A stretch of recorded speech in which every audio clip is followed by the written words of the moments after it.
সকলকে আবারও একটা নতুন ভিডিওতে ওয়েলকাম। আশা করি তোমরা সকলে ভালো আছো। মানালি এবং সিমলার সমস্ত রকমের ভিডিও কিভাবে আসবে, সাইট সিন পোস্ট আমার হয়ে গেছে। যারা দেখোনি তারা অবশ্যই দেখে নিও। এর আগের ভিডিওতে মানালির রিভার রাফটিং এবং হারিম্বা টেম্পলের সমস্ত ইনফরমেশন আমি পোস্ট করেছি। আর তাছাড়াও হোটেলের রুম ভাড়া কত, রুমের সমস্ত রকম ইনফরমেশন দেওয়া হয়ে গেছে। তোমরা যারা দেখোনি তারা অবশ্যই দেখে নাও। আজকে আমি যে ভিডিওটা তোমাদের সাথে শেয়ার করব সেটা হলো মানালি থেকে আমরা সাইট সিনে কোথায় গেছিলাম এবং কি কি স্নোফলসে কি কি অ্যাক্টিভিটি করলাম, কত কি প্রাইস পড়লো, কিভাবে কি করে যাব ওখানে, সেই সমস্ত কিছু ইনফরমেশন আজকে আমি তোমাদের সাথে শেয়ার করব। সমস্ত কিছু জানার জন্য ভিডিও কাট না করে পুরো ভিডিওটা তোমরা কিন্তু দেখতে থাকো। আজকে আমরা মানালি থেকে বেরিয়েছি সাইট সিনে সমস্ত রকমের অ্যাক্টিভিটি করব বলে। এত সুন্দর লাগছে চারিদিকে, শুধু পাহাড় আর পাহাড়। সত্যি মানালি স্বপ্নের একটা জায়গা। মানালিতে গিয়ে প্রথমে আমরা যে অ্যাক্টিভিটি করেছিলাম সেটা হলো জিপলাইন। জিপলাইন করার আগে ড্রাইভার আমাদের একটা দোকানে নিয়ে গেছিল। সেখানে গিয়ে তোমরা যে কোনো ড্রেস পছন্দ করতে পারো, যেরকম আমি পছন্দ করেছিলাম পিঙ্ক কালার আর সাগর পছন্দ করেছিল ব্ল্যাক এবং ব্লু। সেই ড্রেসের সাথে যা যা অ্যাক্টিভিটি করব সেটার প্যাকেজ একটা ওরা বলে দিয়েছে। প্যাকেজের দাম কত পড়েছিল সেটা আমি আমার ডেসক্রিপশন বক্সে দিয়ে দিয়েছি, চাইলে অবশ্যই তোমরা সেটা চেক করতে পারো।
কিরকম লাগলো জিপ লাইনের অ্যাক্টিভিটিটা দেখতে? মানালি ঘুরতে আসবে হিমাচল প্রদেশে, তখন কিন্তু অবশ্যই অ্যাক্টিভিটি গুলো করবে। ভীষণ সুন্দর একটা এক্সপিরিয়েন্স হয়। এবার আমরা যে সাইট সিনে যাচ্ছি সেই জায়গা কিন্তু ক্রস করতে এই অটল টানেলটা আছে, যেটা ভীষণ সুন্দর একটা টানেল, অপূর্ব দৃশ্য একটা।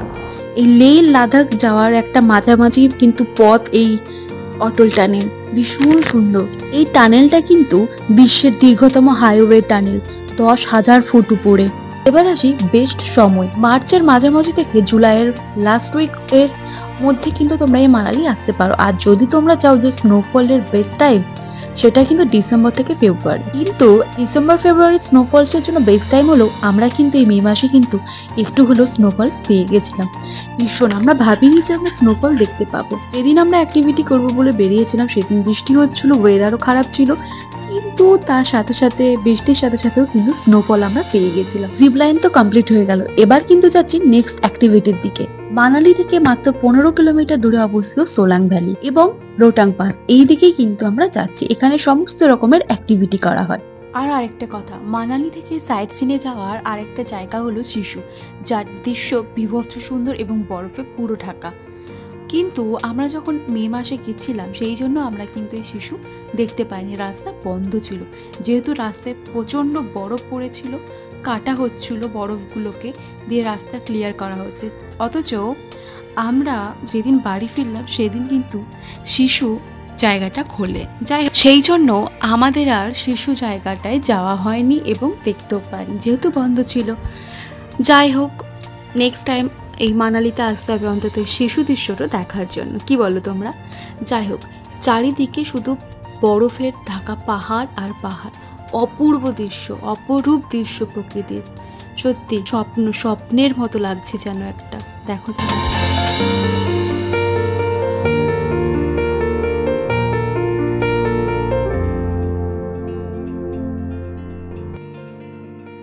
আমরা কিন্তু নেক্সট অ্যাডভেঞ্চারে চলে এসেছি। অপূর্ব দৃশ্য, চারিদিক শুধু পাহাড় আর পাহাড়। যেহেতু আমরা পিক সিজনে গেছিলাম মে মাসে, সেই জন্য প্রচুর লোক ছিল, প্রচুর ভিড় ছিল, আর তার সাথে বৃষ্টি পড়ছে, পুরো ভিজে গেছিলো আমাদের জামা কাপড়, প্রচণ্ড ঠান্ডা লাগছিল। আর বৃষ্টি হতে হতে হঠাৎ করে স্নোফল, অপূর্ব দৃশ্য। সত্যি লাইফে ফার্স্ট টাইম স্নোফল দেখলাম, কিছু বলার নেই, কি বলবো আমি সত্যি ভেবে পাচ্ছি না।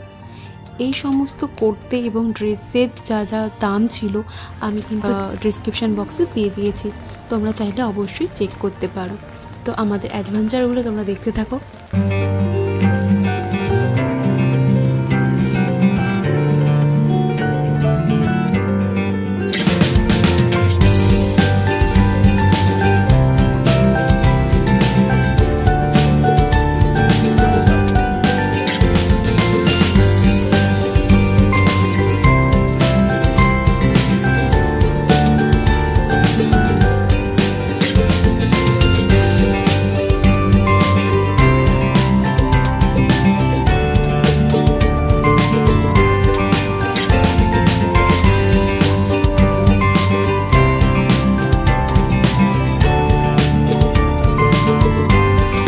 এখন আমরা যে অ্যাক্টিভিটিটা করব সেই অ্যাক্টিভিটির নাম হচ্ছে আইস স্কেটিং। অপূর্ব, পাচ্ছিলাম তো নাই, পেছনে ওই আঙ্কেলটা সাপোর্ট দিয়েছিল, যাই হোক করছিলাম। কিন্তু মজার ব্যাপার হলো, যেহেতু আঙ্কেল ধরেছিল ওই জন্য পড়িনি, না হলে যারা এগুলো করছে তারাই কিন্তু ধপাস ধপাস পড়ছে। আসলে এটা একদম প্র্যাকটিসের ব্যাপার থাকে। সব থেকে মানে পরিপূর্ণ এই জায়গায় আইস স্কেটিং করছি, বরফ চারিদিকে, তার মধ্যে স্নোফল, শব্দ, পুরো জামা কাপড় ভিজে গেছে, প্রচণ্ড কনকনে শীত করছে, প্রচণ্ড ঠান্ডা লাগছে যেহেতু ভিজে গেছে, আর এই অবস্থা। যাই হোক, ধপাস ধপাস করে তো পড়ছি, যেহেতু পড়িনি, কেন পড়িনি, যেহেতু পিছনে আঙ্কেলটা আমাকে সাপোর্ট রেখেছিল, সাপোর্ট। কিন্তু সাগর কিন্তু পারফেক্টভাবেই করছিল, কিন্তু প্রবলেম হয়নি। যখন উল্টো দিকে হাঁটতে গেছে তখন কি হলো শুরুতেই দেখেছো, সেইটাই দেখো এখন এবার ভালো করে।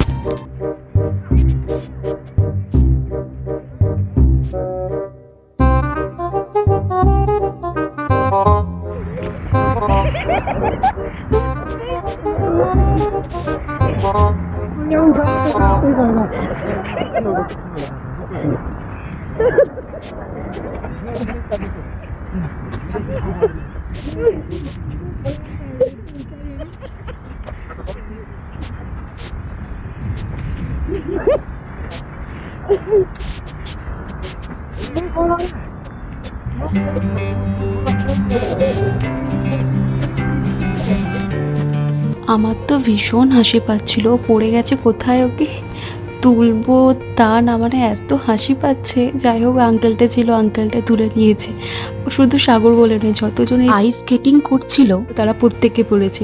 আমি পড়তে পড়তেও রয়ে গেছি, যেহেতু এই আঙ্কেলটা জামাটা হালকা করে পিছন দিকে টান দিয়ে রেখেছিল, মানে ধরে রেখেছিল, নাহলে আমি ধপাস ধপাস করে আমারও এই সেম অবস্থা হতো। সব কিছুই পারফেক্ট ছিল, যেহেতু স্নোফলটা চলে এসেছে ওই জন্য জামা কাপড় প্রচুর ভিজেও গেছে, ঠান্ডা মারাত্মক হচ্ছে, মানে হাত পা পুরো জমে যাচ্ছে এরকম, মানে কাঁপুনি শুরু হয়ে গেছিলো। ওই জন্য এখানে বেশিক্ষণ আমরা থাকিনি, কিছুটা অ্যাক্টিভিটি করে আমরা কিন্তু বেরিয়ে গেছিলাম অন্য অ্যাক্টিভিটির দিকে। এখন আমরা যে অ্যাক্টিভিটির দিকে যাচ্ছি সোলাং ভ্যালির দিকে। সোলাং ভ্যালিতে আমরা কিন্তু করব ইয়াক রাইডিং। ইয়েস, একদম ঠিক শুনেছ, ইয়াকের পিঠে চড়ে। কীরকম কি মজা করলাম সেই ভিডিও তোমরা দেখতে থাকো।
এখন আমরা চলে এসেছি সোলাং ভ্যালিতে। প্রচণ্ড বাইরে বৃষ্টি হচ্ছে, খিদেও পেয়েছে প্রত্যেকের। আমাদের যে ড্রাইভার ছিল উনিও, এবং যার থেকে প্যাকেজটা নিয়েছি ড্রেস আপ এবং অ্যাক্টিভিটির উনিও ছিলেন। তাই আমরা এখন ঠিক করলাম ম্যাগি, মোমো এবং ওরা যা যা খেতে চেয়েছিল সেগুলো অর্ডার দেওয়া হয়ে গেছিলো। মোমোটার টেস্ট খুব সুন্দর ছিল, আর আমরা ম্যাগিও নিয়েছিলাম। ম্যাগিটাও অপূর্ব ছিল। বাইরে বৃষ্টি হচ্ছে, চারিদিকে শুধু পাহাড়, আর তার সাথে ম্যাগি আর মোমো। অপূর্ব ছিল সেই ফিলটা। উফ, দেখো পুরো ধোঁয়া উঠছে, গরম গরম ম্যাগি, আর বাইরে পড়ছে বৃষ্টি, আর চারিদিকে পাহাড়। সকালে আমরা ব্রেকফাস্ট করেই বেরিয়েছিলাম, আর এখন বাজে 2:30। প্রচণ্ড খিদে পেয়েছে সবার, সেই জন্য ম্যাগি, মোমো, ওরা পাওভাজি, তারপর চা ইত্যাদি যা অর্ডার করেছিল সেগুলো খাচ্ছে। আর পাহাড়ে এসে এই ম্যাগি আর মোমো খেয়ে আমাদের কিন্তু দুপুরের লাঞ্চটা কমপ্লিট হয়ে গেল। কারণ ম্যাগি মোমো খেলে প্রচণ্ড পেট ভরে যায়, কারণ তারপর হোটেলের রুমে গিয়ে আর কিছু খাওয়ার ইচ্ছেও করছিল না, পেট প্রচুর ভর্তি ছিল। অপূর্ব টেস্ট ছিল মোমোটার, আর মোমোটার দাম ছিল 120 টাকা। মোমো ছিল 10 পিস, সাইজও খুবই বড় ছিল, টেস্টিও ছিল, আর এটা ছিল ভেজ মোমো। আমরা স্নোফলসের ওখানে অ্যাক্টিভিটি করে সোলাং ভ্যালিতে এসেই কিন্তু আমরা ওই সমস্ত ড্রেস খুলে দিয়েছিলাম। প্রচণ্ড শীত করছিল, আর সমস্ত জামাকাপড় ভিজে গেছিলো। ভাগ্যিস আমরা এক্সট্রা জামা নিয়ে এসেছিলাম, সোয়েটার, সেগুলো পরে নিয়েছিলাম। আর সোলাং ভ্যালিতে এসে একটা পাশেই ছিল খুব সুন্দর একটা ভিউ, সেই ভিউটা দেখতেই আমরা দুজনে চলে এসেছি। যেখানে খাওয়া দাওয়া করলাম এবং ভিউ দেখলাম, তার 2 মিনিট পরেই কিন্তু ইয়াক রাইডিং। ইয়েস, আমরা কিন্তু এবার যে অ্যাডভেঞ্চার করবো সেটা হলো ইয়াক রাইডিং।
ইয়াক রাইডিং কিন্তু কমপ্লিট। এবার আমরা কিন্তু ইয়াক রাইডিং করার পর আমরা হোটেলে চলে গিয়েছিলাম। ওখানে একটু রেস্ট নিয়ে, সমস্ত কিছু চেঞ্জ করে এখন আমরা চলে এসেছি সন্ধেবেলায় মল রোডে। আর মল রোড কিন্তু খোলা থাকে সকাল 9টা থেকে রাত 9টা অবধি। যারা ফুড লাভার এবং শপিং করতে ভীষণ ভালোবাসো তাদের জন্য মানালি মল রোড বেস্ট।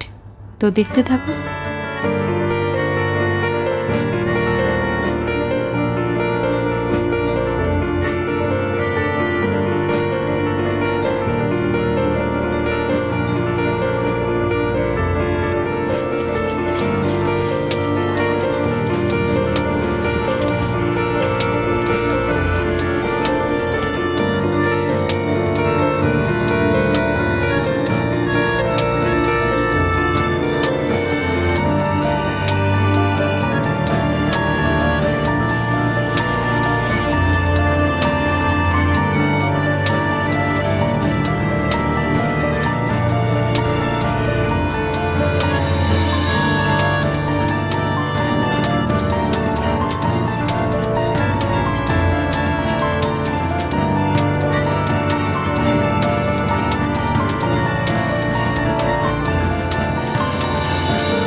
আমি যখন এর আগের সিমলার ভিডিও পোস্ট করেছিলাম তখন ওখানে কিন্তু বলেছিলাম যে সিমলা এবং মানালির ফেমাস খাবার হলো সিড্ডু।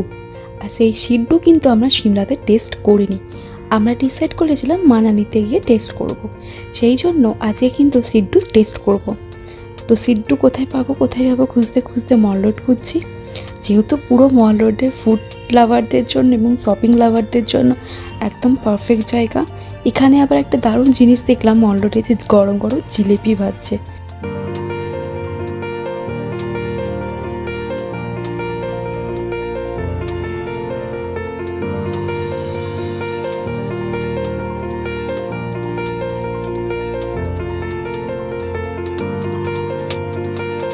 এবার আমরা কিন্তু চলে এসেছি সিড্ডুর দোকানে। ইয়েস, এইটা হলো সিড্ডু।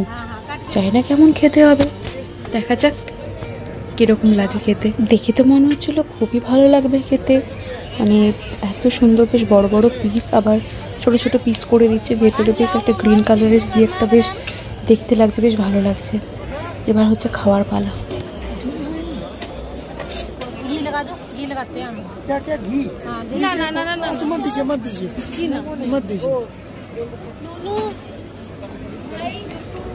हाँ जी, आओ मोमोज सिड्डू गर्मा गरम। मेयोनीज चाहिए? नहीं, मेयोनीज मत दीजिए।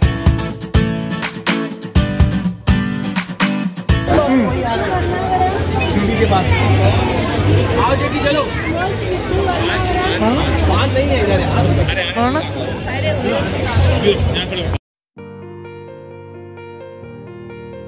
সিড্ডু খেতে কিন্তু খুব একটা আমাদের ভালো লাগেনি, একদম ভালো লাগেনি, কিচ্ছু নেই ভেতরে, শুধু ধনেপাতার চাটনি দেওয়া, জাস্ট হালকা একটুখানি জাস্ট লাগানো, একদম ভালো লাগেনি সিড্ডু। এর থেকে মোমোতে অনেক পুর থাকে। যাই হোক, ভিডিওটা আমার কেমন লাগলো তোমরা অবশ্যই কিন্তু কমেন্ট করে জানাতে ভুলবে না। আর যারা আমার ইউটিউব চ্যানেলে একদম নতুন, যারা এখনও চ্যানেলটা সাবস্ক্রাইব করোনি, তারা অবশ্যই সাবস্ক্রাইব করে আমাদের পাশে থেকো। সকলে ভালো থেকো, সুস্থ থেকো, আর কমেন্ট করতে কিন্তু একদম ভুলবে না, কারণ তোমাদের একটা কমেন্ট আমার পরবর্তী ভিডিও বানাতে খুবই উৎসাহিত করে।